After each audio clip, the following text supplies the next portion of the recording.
Good afternoon, everyone. Thank you for joining Encore Palm Beach County for our monthly Zoom event. We are honored today to have Richard Eisenberg with us. I'm very happy to let him introduce himself and tell you all about himself. Richard, thank you so much for being here. Take it away. Well, thank you. Hi, Christine. Thank you, Rosemary. So nice to be here and to see everybody. I'll tell you a little bit about myself, and then I'm happy to answer any questions anybody might have. So I call myself unretired. I'm an unretired journalist, and by that I mean I had a career as a journalist, a writer, and editor. I was the executive editor of Money Magazine. I was the managing editor at Next Avenue, the website from PBS for people over 50. I worked at Good Housekeeping, a bunch of other places.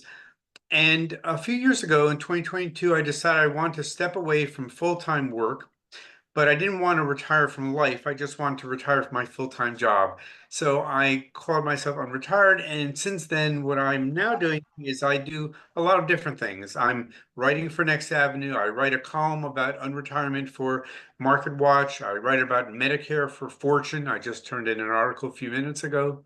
I do a podcast called Friends Talk Money. But I also do things like volunteering, and we can talk about that. I do that in a few different ways, and mentoring. But I also like to travel. My wife and I just came back from a wonderful trip in Norway and Denmark and spent time with our grown sons and their wives who live in Los Angeles. I live in New Jersey, and we have a new granddaughter in Los Angeles. So I'm excited by that, but want to see her more often. So in a nutshell, that's sort of who I am and what I'm doing, but I'm happy to tell you more. Thank you. Thank you for introducing yourself. You do quite a bit. I don't know how you managed to fit it all in. One of the things I did want to ask you is about your unretirement.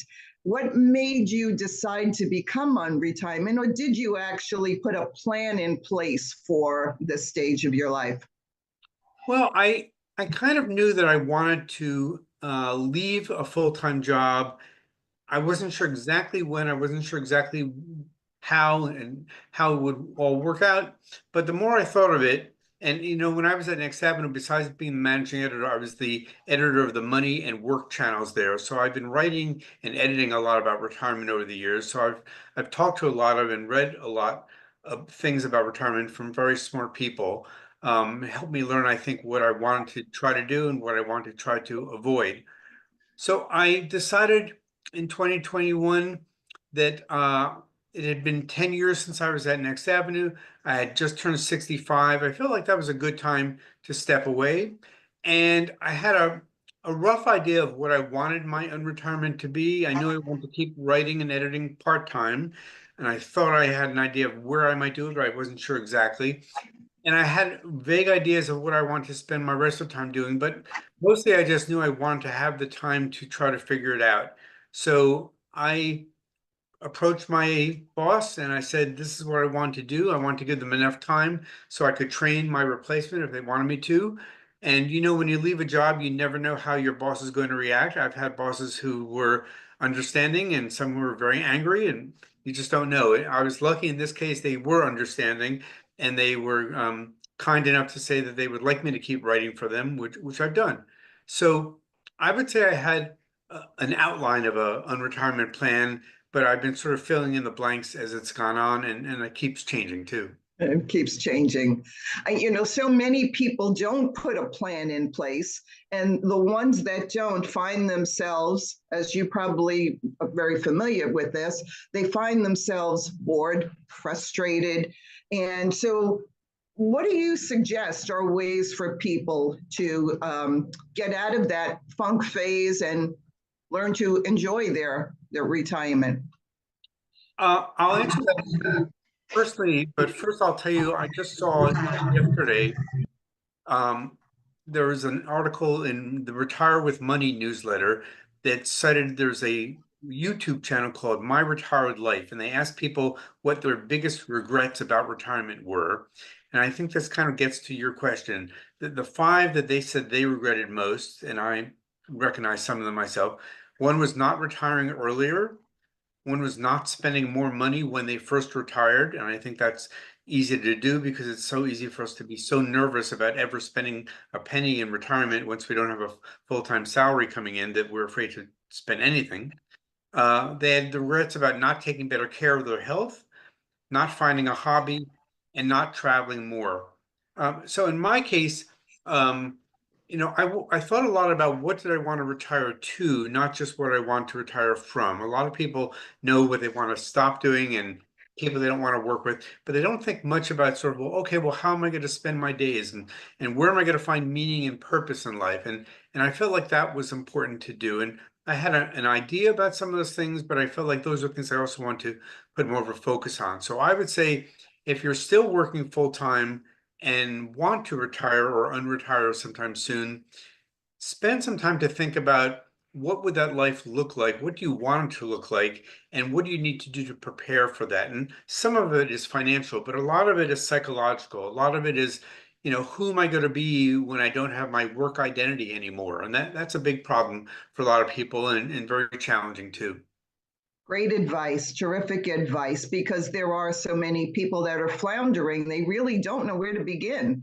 And so that's really terrific advice because we all know when boredom sets in, that's when the health issues set in and so many other things happen. So yeah, it's really important. And as you and I had talked about earlier too, and you hit on it a little bit, volunteering is such an important thing to do. I always tell clients of my own, volunteer somewhere. If you're not sure what to do, just go volunteer. Find something that you really like to do, something that gets you excited about getting up in the morning and being social and being part of a community. All very good points. Yeah, absolutely. I do feel like volunteering is something that when you're retired, you now have more time to do. I know I felt like I didn't have the time when I was working, and I probably could have made the time, but I just didn't. Now I feel like I've got the time. I don't have an excuse not to be volunteering and mentoring, and so I'm doing that in a couple of different ways. Personally, what I do is there's a place near where I live in New Jersey called Furniture Assist. And on Saturdays, when I go there to volunteer, I'm helping people who need things for their homes that they just don't have the money for. And so it could be furniture, it could be clothes, it could be baby items, that sort of thing. And they come into the nonprofit through a social service agency, and we help them find what they're looking for. And then on Sundays, I volunteer there, and that's the day that people drive up with the things that they no longer need or want anymore. And sometimes it's furniture, but it's sometimes dishes or clothes. And so I feel like I'm helping people in two different ways. And I'm enjoying getting out of my house and doing that, but also feeling useful. I'm also volunteering a lot with a group called the American Society of Journalists and Authors.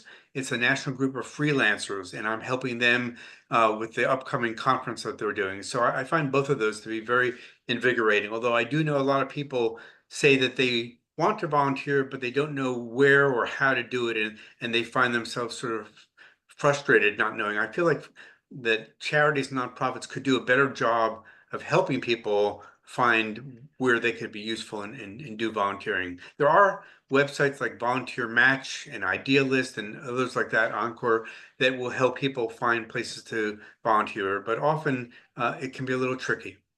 Yeah, I definitely agree with you, and that's why that's one of the tenets of Encore is we actually have a link on our website where someone could fill that out as to what they might be interested in, or a couple of questions about what they're looking for, who they'd like to work with, how much time they want to spend on it, and we receive that in, and then we have one of our volunteer coaches reach out to them and help them through the process, and also go through our website with some of the opportunities that we have on our website from the nonprofits.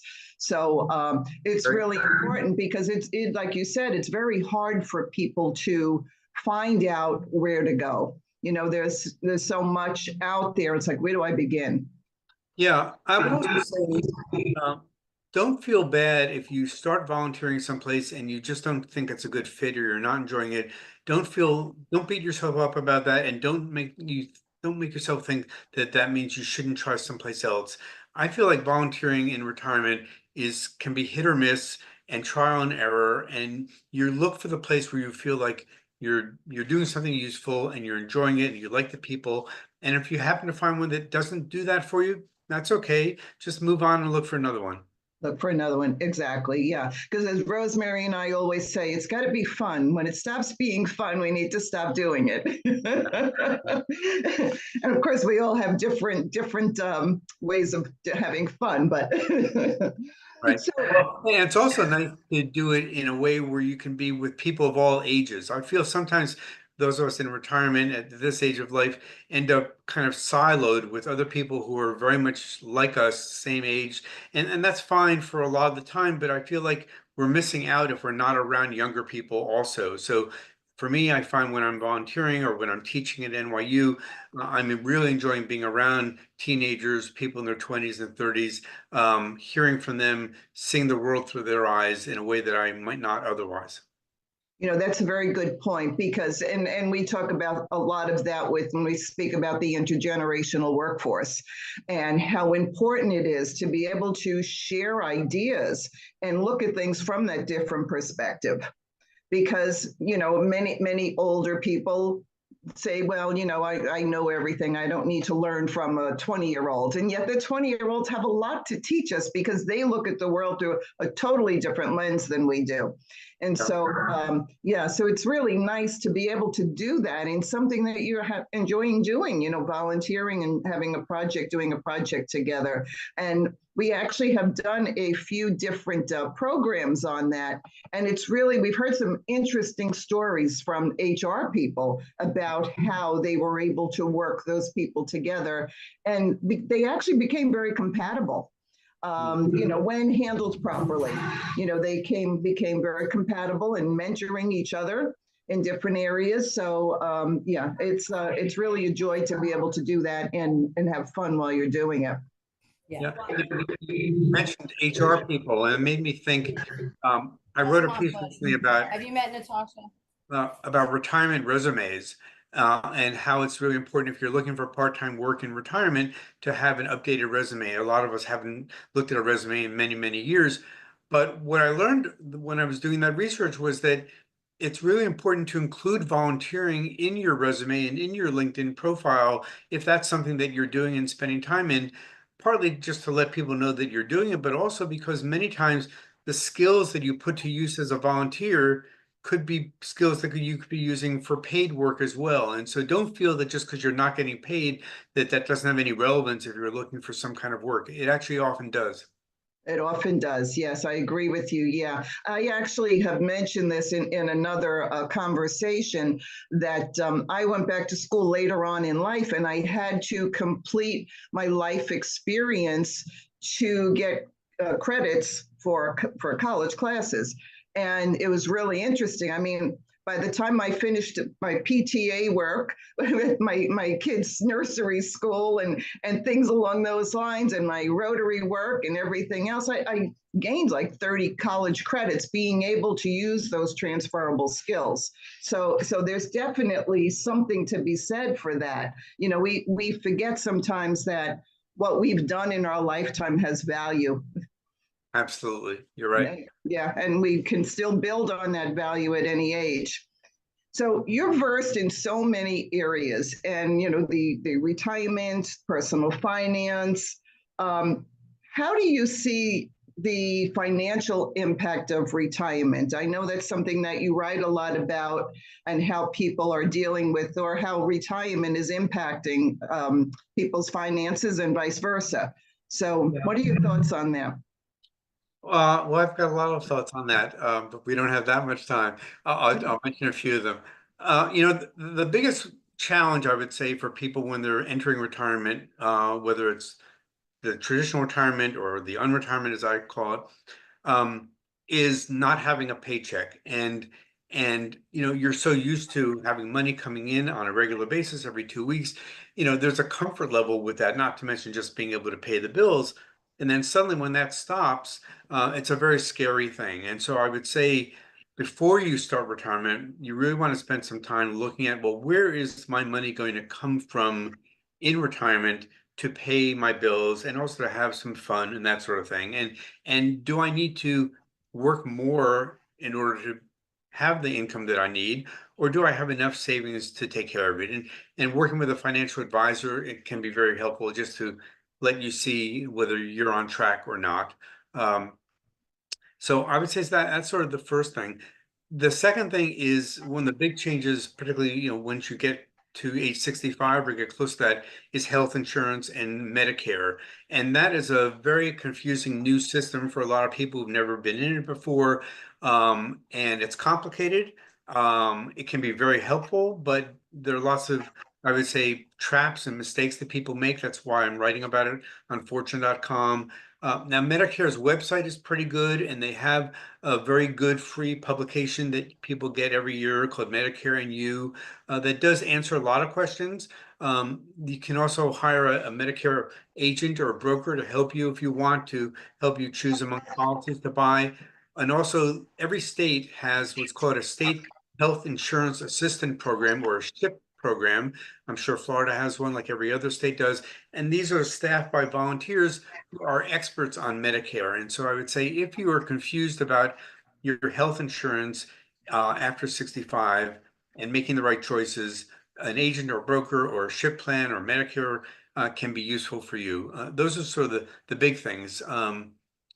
Investing and saving and that sort of thing, that's very personal. And I don't feel like I can offer particular advice about that, except I would say, if you can continue to save while you're in retirement, you absolutely should. Some people feel like, well, once I've retired, I don't have a 401k plan anymore, so I can't save. Well, you can. You can still save through an IRA. You may be able to save through a solo 401k if you're self-employed. So there are ways to keep saving for the future, and maybe in a tax sheltered way as well. Excellent advice. Excellent advice. So we're going to give you a minute to catch your breath and see if there's any questions. Anyone have any questions at the moment? Well, I just have a comment. I just retired as of last week, so I'm very new to this game. So I only have, this is only my third day into it. But I will say that one thing I've been doing, which seems to help, is I've been talking to a lot of people from my past. I've many places that I've worked. And the only thing that kind of has convinced me is that everybody kind of chooses their own path. There really isn't one solution that works across the board. So I think being comfortable with the uncertainty of it is something we have to learn. I'm trying to kind of teach myself that part of it as well. That's great. Well, congratulations, Norman. It's a new adventure, a little scary, I'm sure, but also exciting in some other ways too. I do find, as you say, that reconnecting with old colleagues and friends and family is helpful in lots of different ways, partly just to stay engaged, but also partly to sort of know what opportunities there might be out there for you, for work, for volunteering, that sort of thing. So I think you're doing all the right things already. And I see Yanni Reese. Did I say that correctly? Has her hand up? Yeah, yeah, fine. Hi, you have a question? Actually, this is a great meeting, by the way. I am barely beginning my preparation for retirement. I'm dealing with health issues that are forcing me to retire early. However, as a type A personality overachiever, I don't foresee myself sitting on a rocking chair post-retirement. So, but whatever I do post-retirement has to be fun. I'm ready to hang my HR hat. Been more than 30 years, and I just want to do sort of the things that I wanted to do growing up. Everything I wanted to pursue when I was growing up was in the arts field, writing, teaching. I've dabbled a little bit, but I do want to pursue that realm.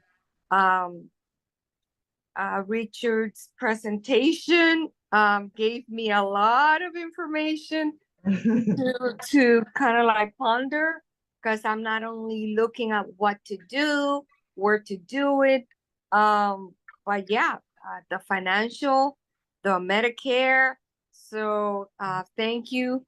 I received the invitation and I just perceived it as the universe conspiring with me in my quest to prepare for this new chapter in my life. Thank you so much. Thank you for sharing. Thank you. And Encore is here to help you, and so is Richard. Richard is a wealth of information. So, Richard, before we go any further, tell people how they could find all your articles. I know you did a rundown, but where do you suggest people follow you for the best advice? Oh, well, thank you very much. And Yanis, best of luck in your new chapter as well. It sounds very exciting. I've heard a lot of people say that they love this time of life to return to things that they never got around to do or they used to love to do, but they haven't done it for years. I've got a friend who was a financial planner for many years, and he used to play saxophone when he was a kid and hadn't picked it up in about 50 years. And now he's playing in a jazz band and he's loving it. Okay, but to answer Christine's question, so you can find me in a few different places. I'm on LinkedIn, of course, like most people are these days, so you can certainly connect with me that way. I write for Next Avenue about personal finances and work after 50. So if you were to Google or do a search on Next Avenue, you can find my articles there. I write the column for Market Watch called The View from Unretirement. I write that every 2 weeks. And if you go to the retirement channel, you can find me there. I write about Medicare for fortune.com. They have an area on their website called fortune.com the Well channel. That's all about aging. And I write for them. You can find my pieces about Medicare there. And then the podcast I do is called Friends Talk Money. We record, my two friends and I record that usually every couple of weeks. And we usually have a new episode every couple of weeks or so. And it's all about personal finances after 50. A lot of it about retirement, but everything from Medicare to grandchildren to travel to Social Security, you name it. So I hope you'll get a chance to listen at some point and read anything that I've written that you find interesting, and I'm happy to connect. If anybody wants to email me, let me go to chat and I will put in my email address for anybody who wants to reach out at any point. Do that right now. Oops. Because you are a wealth of information, so people need to reach out and learn more. Thank you for sharing that. Sure. Thank you. You recently did an article, I believe it was with Tom Hunt, yes, about age bias. Tell us about that. Yeah, this is interesting. So Tom Hunt is British, and he is an employer in England. And he wrote a short LinkedIn piece that I found fascinating and has gotten a lot of attention. And it was about how he feels employers need to interview and hire people over 50 and they're not doing it. As I think people in our audience and a lot of other people over 50 and 60 know, there's still a lot of age discrimination by employers. A lot of employers just won't even interview people over 50 or 60 because they feel they're out of touch, they don't have the interest, they won't be engaged, and a lot of that's just not true at all. Well, he wrote this piece about why people need to do it, and he got an avalanche of responses from people saying, "You're so right. I'm seeing that myself," and employers are starting to say, "You know what? I'm going to start doing that." And so I wrote an article about that, and I mentioned that AARP has what they call the age-friendly pledge, where employers pledge to say that they will, look at an interview and hire older adults. They do that. There's something called the Age Friendly Institute, and they have a list of certified age-friendly employers. So those are places that it's not a guarantee of anything, but at least those places show at least names of employers that say that they are at least open to the idea of hiring people full-time or part-time after 50 or 60. Yeah, that was a great article, and I appreciated it even more because, Encore hosts our Wisdom and Experience event every year, and we actually have one coming up, and to actually recognize the organizations that do hire the mature worker. So it really is a hot topic right now as well, especially because so many people are returning to work. Yeah. So tell us about, I see you use the term longevity literacy. Tell us about that. Yeah, that's a lot of us have heard of the term financial literacy. Financial literacy just being by how knowledgeable we are about personal finances, and a lot of us can do better at that. Longevity literacy is sort of understanding aging and how long people live by and large, and all the things that come with that. And the studies that I wrote about show that when people are not very literate about longevity, they make incorrect assumptions about how long they're going to live. Usually they assume they're not going to live as long as they ultimately will, because they think about, well, my parents died when they were, 75 or 80, so I will too. Well, that's possible, but it's also very possible you're going to live a lot longer than that, because we're all tending to be, many of us are healthier than people were in earlier generations. There's also lots of ways that are helping us to take care of ourselves better, and we're just doing a better job of it. So I would say it's a good idea to expect to live to 85 or 90, maybe even longer than that, and plan accordingly as much as you can. Now that frightens and intimidates people sometimes, because they think, well, I don't know if I'll have enough money to last that long. And I would say, do what you can to try to help yourself, but don't lose too much sleep over that at night either, because who knows what the future holds for any of us. Exactly, exactly. Well, how do you propose we get the word out about the longevity? Because I see that, and we see that with Encore. I see that with my own coaching, and it's really a novel idea to a lot of people. So, because especially at our age, so many of us, we grew up with this certain perspective of retirement, and we thought our retirement would be like our parents. So it's hard for us unless we are well versed and knowledgeable in the area to understand what that looks like. How do we get the word out? Well, fortunately, it's a lot easier to learn and keep up with these things than it used to be, because of the internet and technology and books and writers who are writing about aging and longevity. So I would say, it just start with the Google search or go to the public library, and you'll quickly be able to find a lot of information about longevity and longevity literacy, and how to stay healthy longer. I'm a big fan of a fellow named Chip Conley. Some of the people in your audience may know him. He's the founder of what's called the Modern Elder Academy. Uh, Mhm. and he has that in Mexico, and now he's got one in Santa Fe, New Mexico, where he helps people in the second half of life lead better and happier lives. And I think he's got some very interesting things to say, and he writes a really great newsletter and a blog that's free that you might want to just track it. It's Chip Conley, Conley. He writes some great things. He really does. And his academy sounds phenomenal. I would love to experience that one day. Yeah, I would too.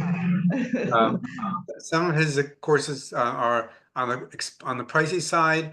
Others are shorter and less expensive. But I'm also interested to note that, and I wrote about this recently too, that more and more colleges and universities are now starting programs about midlife and reinvention and that sort of thing. And it used to be for years, if you were in older and you wanted to go to learn something at schools, you might go to a continuing education class, and you still can, and those can be great if you want to learn about movies or architecture or books or things like that. But these are programs that are specifically about who am I and how can I give back and where am I going to find meaning and purpose. And Yale University is about to start one, USC is about to start one, Boston College is about to start one. Stanford has one, Harvard has one, University of Texas, Notre Dame. They're all over the place. And they used to be 1 year long, only in person, very expensive. Now they are not necessarily that way. Some of those exist that way, but some of them are much shorter. Some of them are online or hybrid. University of Colorado, Denver has one. So I would say if this appeals to you, look into these, because there are a lot of really good programs that could help you figure out your next chapter. Great advice, because there is so much out there. There really is. It's just a question of, letting people be aware that the information is there, but they have to, you can bring the horse to water. So, it's really important to know that it's coming, it's coming to light, that more and more people are looking to learn about that. So that is definitely good to know that so much is available. So let me ask you, how does your view from unretirement look different than before? In a lot of different ways.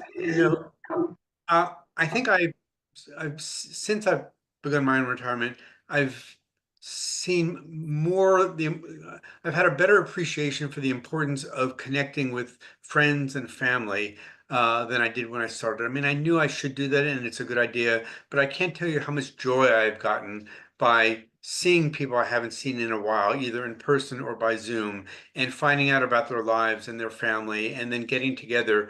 This weekend, my wife and I are going to be driving to the Berkshires of Massachusetts, and we're going to go. We do this now every year. They have the Boston Symphony has something called. They play at a place called Tanglewood, and we go there. My wife and I used to go there, just the two of us.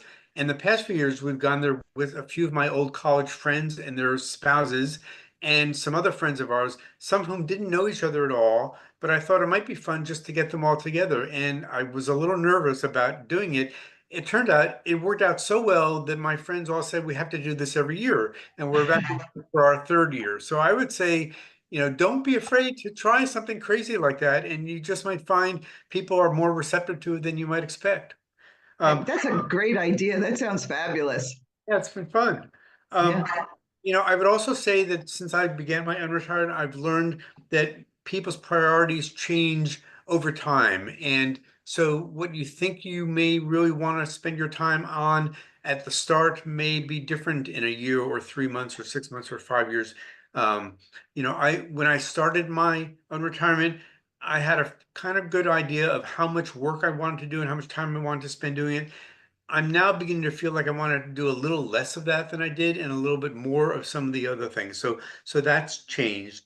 Um, and I would say also keep in mind that life happens. There are going to be things for the good and for the bad that you're not expecting.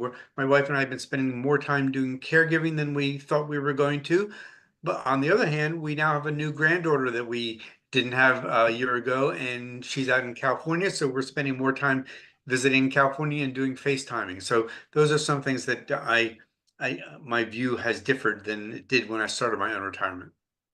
That's fabulous. And I think you really hit on it. You really need to be flexible. You really need to, adjust, as we've all learned to do, especially in the last couple of years. Adjust and really just be flexible about things. Sometimes I hear people say, "Oh, I've tried that. I'm not going back. I don't want to do that." And you know what? Just step out of your comfort zone. Just try something different. And as you mentioned earlier, you don't have to stick with it if you don't like it, but try it. At least, if you have never been adventurous in your life, this is the time. This is the time, because we don't know how much time we do have to try it. So this is a great opportunity to try new things and really enjoy life. And you might do it with a friend too. I was talking to a woman recently who said I teach a master class in unretirement at NYU. I've done this now for 2 years in a row. I just finished this year's class, and I brought back a student from last year's class, and I said, "So how's it been going now you've been unretired for a year?" And she said, "Well, she's just starting to do it, and she found a friend of hers that she hadn't seen very much." And the friend said, "Hey, I'm going to this dance class. Do you want to go take this dance class with me?" And she had no plans to do it, but she did. And they went and they liked it. And then that led to another dance class and I think a third one. And so you just never know where these things are going to take you. I also know somebody who thought she would try painting and she joined a group and she found she really wasn't very good at it. At least she didn't think she was, didn't enjoy it. So she stopped, but she tried a different kind of art and she likes that much better. So it is a great time to just dabble, I would say. There's a guy who wrote a book called The Tapas Life to Retirement, TAPAS, the Argentinian food where you little this, little that. And that was his attitude toward retirement. It's just treat it like you're having a meal of tapas. I love that. I love that analogy, especially since I come from an Italian family. So it's very similar. Little of this, a little of that. Great advice. Reese has a comment.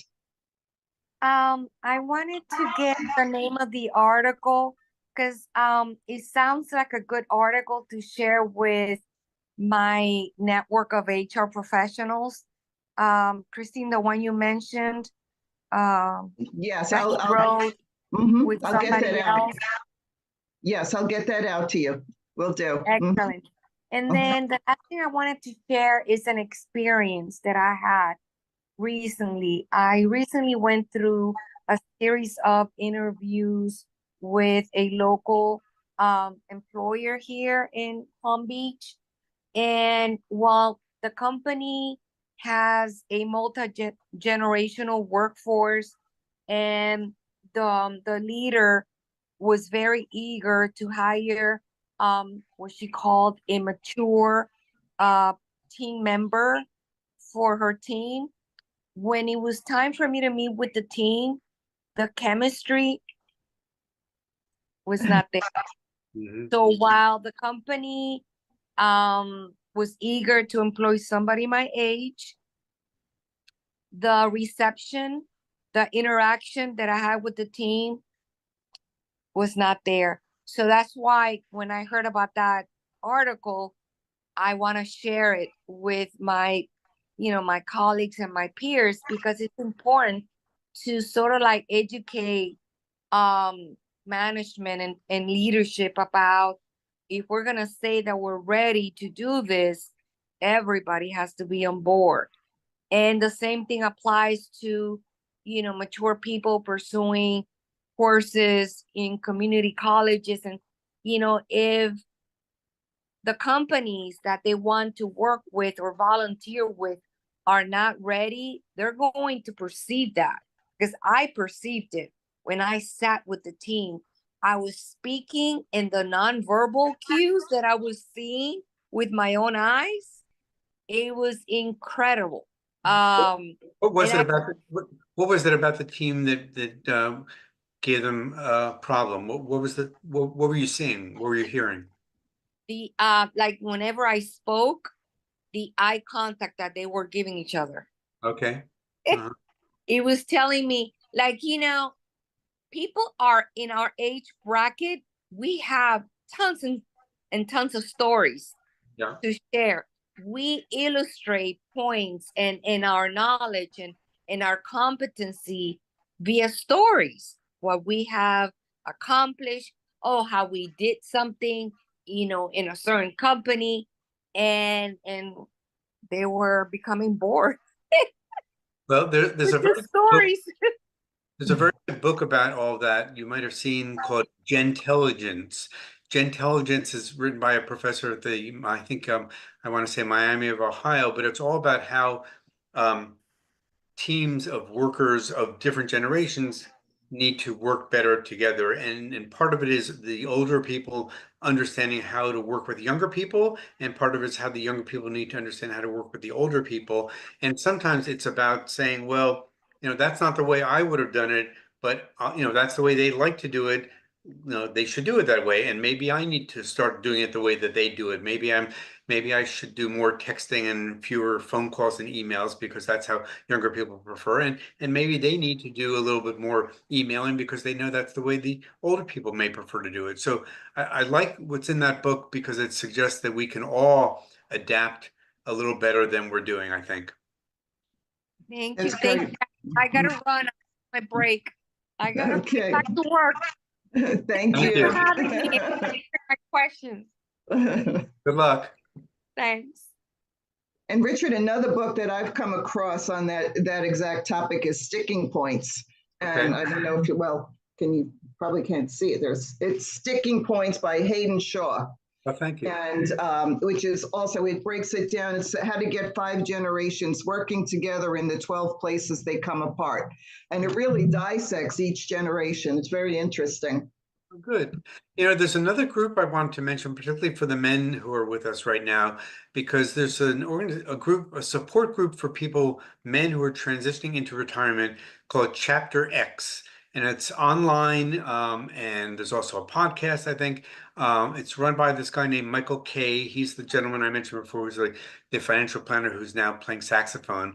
But he felt he was feeling that there are a lot of people, a lot of men in their 60s or 50s who were sort of struggling with what retirement would be and how they what they would do with themselves and who they were and that sort of thing. So they get together on Zoom once a month and they sort of share ideas and they help each other out. And he did this because he felt like women tend to be better in supporting each other than men do, that they are more likely to talk to each other. Men kind of, he says, tend to kind of keep these things to themselves. And I think that's probably true in general. So I would say you may want to check in on Chapter X, Michael K. Thank you, Norman. That's right. I've been to a couple of their sessions. I find them fascinating, and I think Michael does a great job with that group. That is excellent advice, because we do find that a lot with Encore, and we've mentioned that many times. Whenever we have any type of gathering, it's predominantly women, and men seem to have a little bit more difficulty doing that. And I have seen it myself personally, and I do see that certain civic organizations seem to do better at that, like the Kiwanis and the Rotary type of organizations.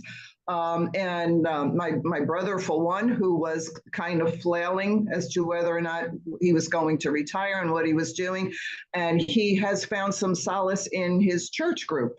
It's a men's group. So there are those groups out there available, but as you said, it's, women have an easier time getting there. It's really, just letting them know, this is great. I hadn't heard about Chapter X. So thank you for sharing that. Sure. Yeah, I'll just add, by the way, that I attend a lot of online sessions in different organizations, and it's a real mystery where all the men are. I mean, sometimes they show up, but it's only a few here and there. And I know there's more women than men in our age group, but that doesn't explain it. Yeah, exactly. Yeah. So thank you. That's good information. So we're winding down here, and I guess, you've given so much advice already, Richard, about working in retirement and those type of things. I think to wrap it up, what would you say makes a successful retirement, if you had to narrow it down? Well, I was thinking about that. I'll mention a few surveys that I've seen, and I'll tell you personally as well. There's a very good book by an author named Wes Moss, Moss, about the happiest retirees. He's done surveys of retirees to find out which ones are the happiest and why. And what he found was, some of it is financial. Of course, the more money you have, the happier you tend to be, although not always. But he said, when it comes to finances, he thinks one of the things that matters most is paying off your mortgage. So I would say if it's possible to do that, that may make you happier, make you more successful in retirement. But he also is very big about social connections and curiosity. What he talks about, he calls it finding new core pursuits and new hobbies. And he found that the people in retirement who are keeping and growing their social connections and staying curious and finding hobbies and pursuits or spending more time in them tend to be happier than the ones who aren't. I'll also mention there was a survey that Age Wave and Edward Jones did. It was called Longevity and the New Journey of Retirement. And they surveyed retirees. And what they found was they broke them into, I think, 4 different groups of subcategories of retirees, and they ranged from the ones who were very happy and successful to the ones who were very unhappy and not successful. And it was mostly not about how they were doing financially. It was more about psychologically. And the happiest ones were the ones they call purposeful pathfinders.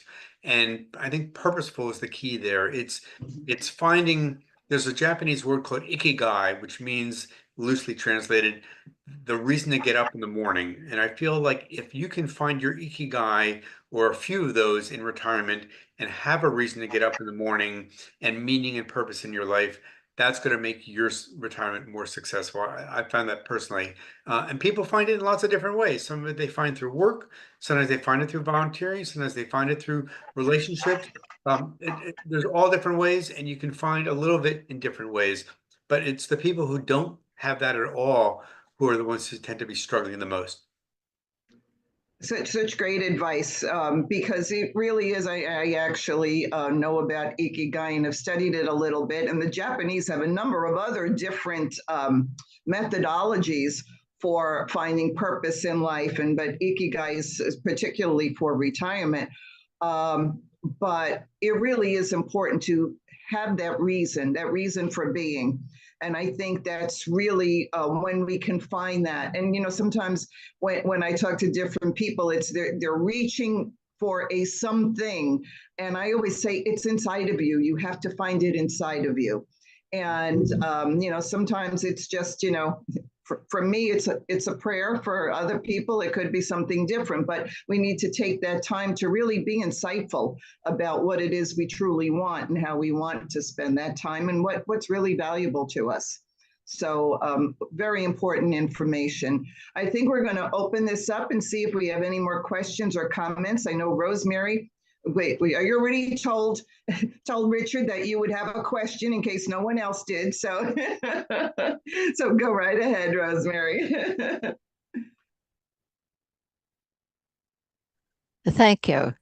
I always am inspired by our speakers to come up with lots of questions, but I don't like to keep other people from asking theirs. So if anybody else has a burning question, please raise your hand. Norman does. I see Norman has. Norman? Yes, I was just going to mention that I just attended a session from a new place yesterday that I hadn't been to before. And I might actually be doing some things for them in the fall. But what I found very interesting is that they told me that one of their most interesting sessions is a session on gratitude. And I've always been interested in that too. But they said they actually have a huge number of sessions every week where people talk about gratitude. So I figured, let me go and sign up for one of these and see what it's all about. And I joined the group, and it was only a half hour, but they really went around each person talking about what they're grateful for. And I thought it was a wonderful idea on what we can do. And the other thing that I thought of that when I was growing up, my parents seemed to be focused on medical issues and doctor appointments. And for a long time, I thought that's what it's going to be like to be an older person. And of course, for some people it is, because you have to be lucky or unlucky, whatever it is. I mean, my health, thankfully, has been good for the most part, but obviously that can change at any point. So I think it's certainly good to take advantage of the time we have, not only the time that we have to live, but the time that we're in good health, that we're able to do the things that we want to do. And seeing that these sessions on gratitude have been so popular, that's a really great thing to incorporate into your life if you're not already doing it. So Norman, what organization was it that you mentioned? This is actually an organization that is doing something that I just learned about recently. They're called Uniper, and a lot of the people that are participating in their something are actually doing it through their TVs, which I think is kind of old-fashioned, but obviously there are a lot of people who are still comfortable with that way of doing things. So I thought that was interesting as well, that you have to be open, and not everyone has kind of gotten on the merry-go-round and it's comfortable with Zoom and Teams and all those online platforms, and you have to meet people where they are. You said Juniper, was that it? I want to. It's called Uniper. I'll put the website in the chat so you can. Thank you. So people can talk online and share online through these sessions. Is that it? People can share either online, or if they're on the phone, they can share that way as well. I do notice that there are still a lot of people who are attending sessions that clearly can be done online, but many people choose to do it through their phones. So personally, I mean, I've been doing things online for years now, so I'm kind of used to it, but many people are not. So I think, you have to meet people where they are, and some people are just more comfortable doing it the old-fashioned way, but better off they do that than not to do anything at all. Thank you, Norman. I have found personally that it really changes your outlook. Generally speaking, if you start your day with a short reading about gratitude and thinking about what you're grateful for rather than focusing on the problems. And if I stray from that, I find that my outlook is not as good as if I just take a short amount of time to focus on what I'm grateful for. Having just had my 85th birthday, I'm grateful to be here. Regardless of whatever issues there may be. And when you were talking about longevity, uh, Richard, one of the things I've done is I went on the Social Security website and they have a little calculator where you can input some information and they would give you um, a calculation of what you might live to. However, because of course, they have a lot of information to draw upon, a database. And I was a little curious because while so far have been in good health, my parents and everybody in my family was gone by 85. I thought, well, maybe I better check that out, see if I've got any more time left. And Social Security says that I'm good till 91. So okay, that's very something else to be grateful for. So a lot of people don't know about those little things. But I would like to get back to your comments about volunteering, Richard, and I've had a lot of contact with people who are retired because I live in an over 55 community. And of course, through my Encore work, which I started Encore 8 years ago, and I've met a lot of wonderful people through it. Um, I have found that some people have, I think, very negative attitudes about volunteering. They've been acculturated to believe that the only work worth doing is that you get paid for. I have spoken to a number of people in my community and have, who are kind of bored. I mean, really, all they do is sit around the pool and complain and go out to dinner. I mean, that seems to be their life. And I don't hear them talking about anything that's interesting. And, maybe they've go to a movie or something. But when I have suggested getting involved with volunteer work, their attitude is, well, I did my 40 years and I'm done. And I, I, I think it's such a limiting point of view. I actually don't know what to say to people like that. I mean, because I've always volunteered, I've always been involved with a lot of interesting things. And it isn't about being a goody two shoes. I've always gotten more than I've given. But these are people who have this very narrow outlook. What would you say to people like that? Um, I'm sorry to hear that, but I'm not that surprised. I know there are people who feel that way. I would say to them, is there something that you feel passionate about that you wish you could be helpful to improve, to make the community better, the world better, whatever it might be. And chances are there's a way that you could be helpful to volunteer with them, whether that's in person or from home. There's all different ways you can do it.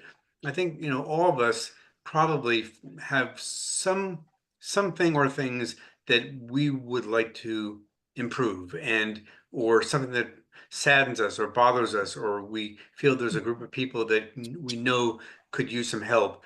And I think, it just takes a little time to just think about, who that might be, and then where can you be helpful with them? Thank you. The other thing that I responded to what you said about a successful retirement is the importance of social connection. and curiosity, learning something new. And, I'll talk to people about maybe learning something new. And they said, well, I've got my card games, and I've read articles of card games can stimulate mental activity, but they don't grow you because it's just doing more of what you've already done. Curiosity is where you're learning something new. You're open to learning something new.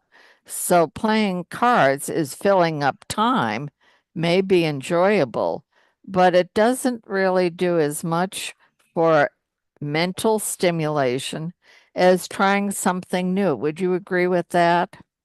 I would agree with that. And I feel like there's lots of different ways people can get social connection, and playing cards with friends is a perfectly fine way to do it, but there's lots of other ways. And I feel like it's useful to get out and maybe do something with some people that you don't know very well or don't know at all or haven't spent a lot of time with, to just broaden your social connections. And also they may be helpful to you in ways that you could use some help, and you might be able to be helpful to them as well. I do find study after study shows that the more people can build and keep their social connections as they get older, the happier they are and the less likely they're going to be depressed and bored. And I find that depression or boredom are very serious problems for a lot of retirees, and often it's because they don't make the effort to make social connections and get out and be around people. Thank you, Richard. You're doing great work, and you've also mentioned, I've been following your columns in Next Avenue for years. Um, and I'm glad to see you're doing so many new things. But you also mentioned a lot of resources that we have already shared through Encore's newsletters and programming, such as Ken Dickwall's Age Wave columns, Chip Conley's uh, programs and articles and so forth. So that is one of the things that we try to do, is to share all these resources that can help people live a better life after age 50.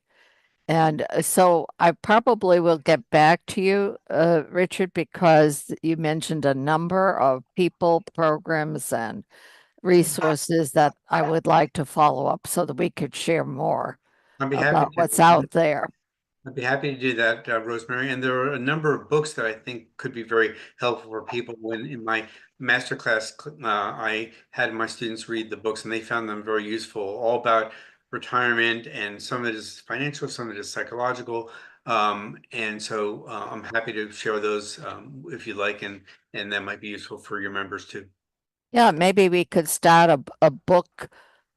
We tried to have a book club early on in our development, and not everybody was interested in the same book, but maybe a listing of useful books as resources was something we should share.